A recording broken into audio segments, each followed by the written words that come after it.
Have you ever wondered why some relationships succeed whilst others don't? And have you ever wondered why some couples just seem a whole lot happier than others? Well, they obviously know a couple of things that we don't. Today's video is going to highlight 7 secrets to a successful relationship. I'm hoping that at the end of this video, you'll be able to implement a couple of the secrets to make your relationship better. If you're happy, I'm happy. So let's go. Welcome back, my name is Jessica and this is my YouTube channel. Now before I go, remember if you want to interact with me beyond the YouTube videos that I put out, you can always do so by finding me on Patreon. Go to patreon.com/JessicaOS, sign up as a VIP and I'll be more than happy to jump on a video call with you and interact, find out what's going on in your life. You have peculiar relationship problems you'd like me to deal with, I'll be more than happy to do that. Today's video is sponsored by Passion Air. It's a Ghanaian airline that operates in Ghana. If you're ever in Ghana, the motherland, and you'd like to go from one Ghanaian city to the other quickly and affordably, Passion Air has got you covered. They'll absolutely do that for you without much hassle. Problems in relationships are inevitable, and we do have the choice of fixing them, right? Now, trying to really have a happy marriage or a happy relationship prior to marriage is a very, very difficult task. And what makes it really difficult is also because a lot of people tend to just approach relationships like they were nothing. By that, I mean they never want to work towards making their relationships better. They would rather improve their lives, improve the kind of jobs that they have, and they work on improving every other aspect of their lives but their relationship. It's a common thing, and there are many people out there who just don't know how. So hopefully I can share some secrets that happy couples have been using to maintain their relationships and make them grow stronger. Number one. Now, number one for me should be the most obvious, and that's good communication. Not just any communication, but good communication.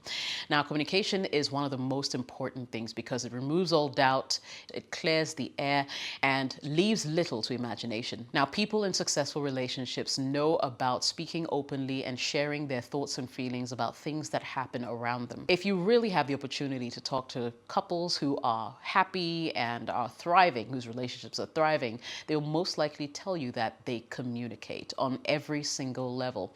Verbal communication is great. Non-verbal is even better. Sometimes they can even share inside jokes that nobody else understands, and it's because they have just grown to know and love each other for who they are. Now, there are too many instances where people in relationships tend to feel like you should know me enough to know what I want. But that is a trap that you should never fall into because you see, people evolve, people change every single time. You're not the same person that you were 5 years ago. You have evolved into this new butterfly, for want of a better word, and your needs and expectations are constantly changing.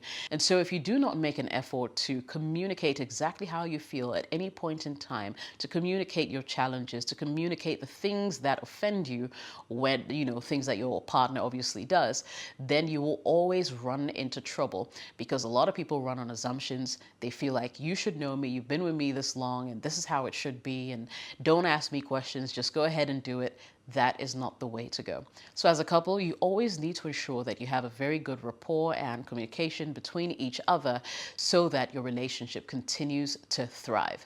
Number 2, humor. Now, I know sometimes in relationships, couples tend to take each other for granted. So they know that this person is always going to be there. And so they stop making an effort. They stop laughing about the things that they used to find funny. People become touchy. You can't talk about anything without one person taking offense and that kind of thing. One thing I know about people who are really happy in their relationships is they're able to laugh with and at each other, and nobody actually takes offense. You need to learn to ease up, take things easy. Life shouldn't be taken too seriously. None of us are going to get out alive anyway. So in as much as things are difficult, life gets tough, and the challenges just keep coming your way, they won't stop, don't forget to carry the humor along with you. Life stresses can have a very negative impact on relationships, and the last thing you want to be is that stiff jacket individual who just cannot take jokes anymore. If you're so touchy, your partner will withdraw, and over time, you will have nothing left. It's important to keep things light. It's important to keep things simple. Being able to laugh together keeps the romance alive and leaves everybody generally happier. So humor should always be a big part of your relationship. Number 3, team spirit. So just as you support your favorite teams, know that it takes a bit of synergy to keep the team members together.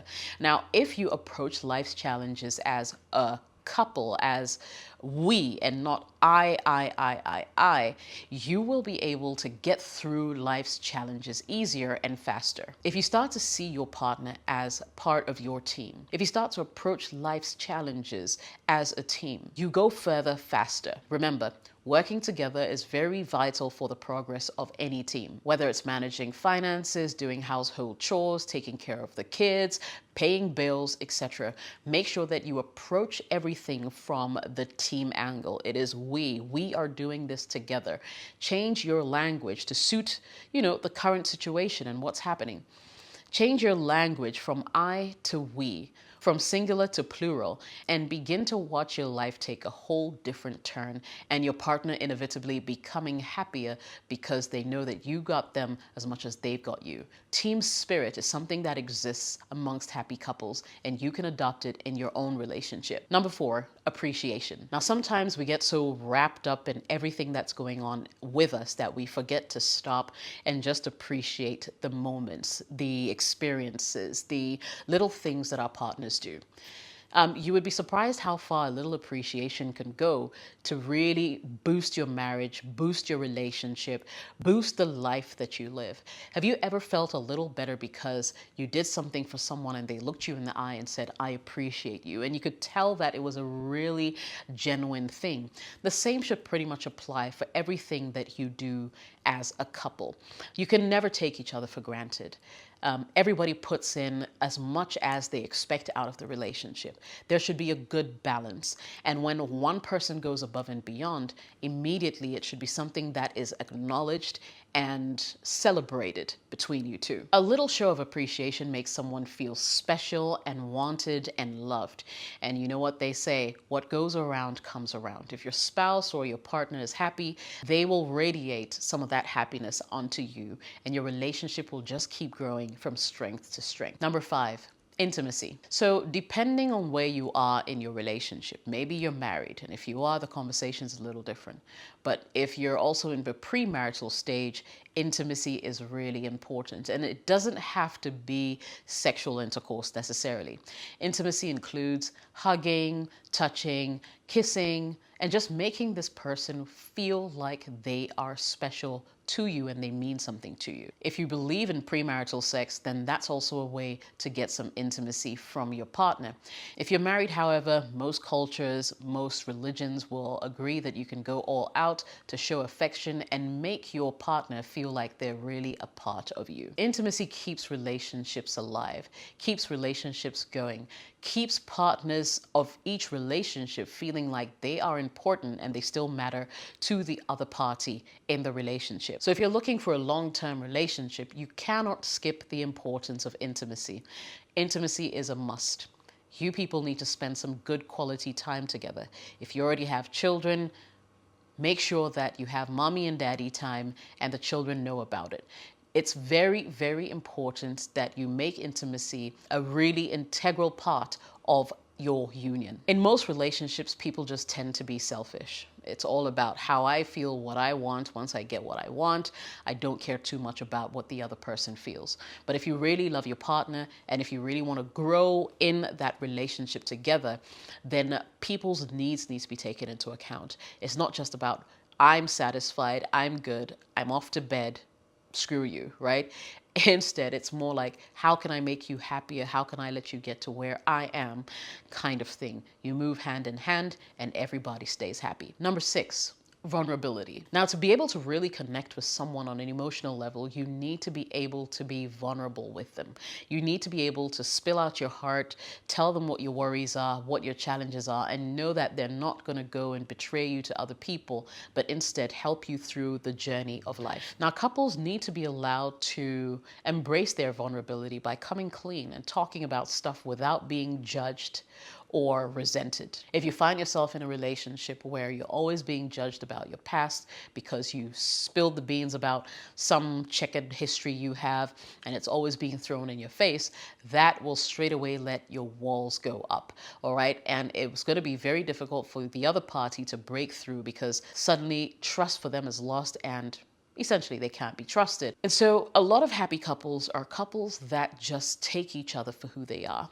They find out and know a lot about themselves, and they know exactly what to expect. They can be vulnerable about their fears, their challenges, and everything else that happens to them on a regular, and they know that their partner is going to be there to support them to get through that thing without judgment. And when you're vulnerable, it really does displace ego from the picture and ends up strengthening the relationship that you're in. And for me, the last secret to successful relationships is to be able to resolve fights properly. Now, I've seen too many relationships break apart because they did not know how to properly handle their misunderstandings, their arguments, their fights. People have not been able to hold their tongues and have said hurtful words to each other that they're not able to take back. If you really want your relationship to be happy or successful, you're going to have to find a mature, loving way of dealing with conflicts, because conflicts will come. Nobody ever guarantees you a stress-free, conflict-free relationship. It's impossible. We're human beings. At any point in time, something is going to come up. But how you solve those conflicts always matter. Now, instead of sweeping things under the rug and pretending like it's not there, the best way to deal with conflicts is to sit down, have a chat, have a heart-to-heart, so that you can find a step-by-step approach to make things better. When it feels as if it's always one person's word that matters and the other is insignificant, you will begin to draw apart over time. If you want to have a successful and happy relationship, then make sure that you are willing to deal with your conflicts in a very amicable way. I hope this video was helpful. If it was, do me a favor. Smash the like button. Don't forget to subscribe and turn on all notifications. I'll see you in the next video. My name is Jessica. Cheers.